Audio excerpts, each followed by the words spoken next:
risks of starting an Amazon business. So we're going to reveal quite a few risks in starting an Amazon business. In fact, starting any business on this video. So stay with me. We'll be back in a second.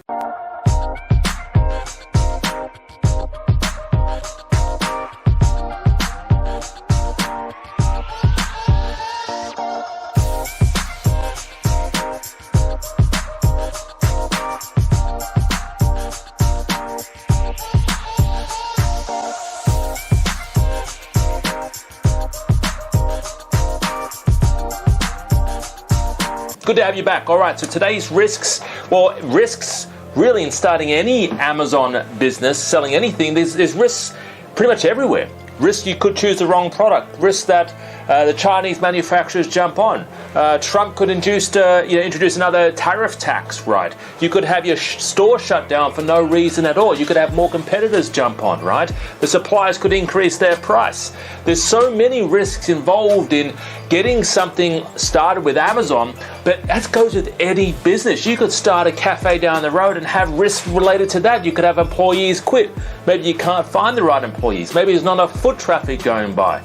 Every business has risk, and even having a 9-to-5 job, there is risks doing that. So you've got choices. You've got choices of, do you stay where you are and potentially even be made redundant, potentially even losing your job, or do you want to take a risk yourself and start something up on the side? Now, every business has risks.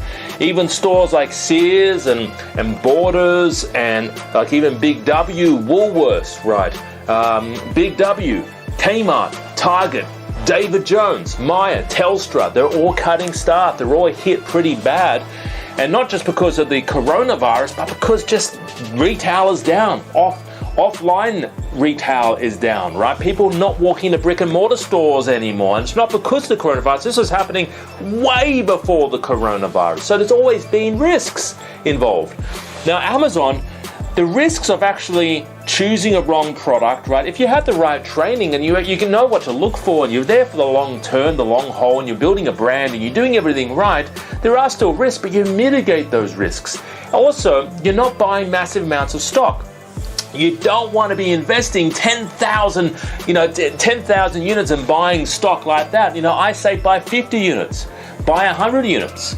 Spend $500, spend $1,000, do small quantities. Even if you've got to pay a little bit more money for the unit, spend a little bit money per unit, but get less quantity, right? Because there's always suppliers out there that can do less quantity. They've either got it on hand. You can go to Alibaba, AliExpress. You can go to dhgate.com. There's so many websites out there. You can mitigate your risk, but it is about testing the market. It's about making sure that the market is ready for your product. All right. So there's risk in anything. The choice is yours at the end of the day. Do you want to keep doing what you're doing right now, and even having a job is risky, or do you want to start something up on the side of what you're doing right now? All right. Thanks for watching. See you later. Bye for now.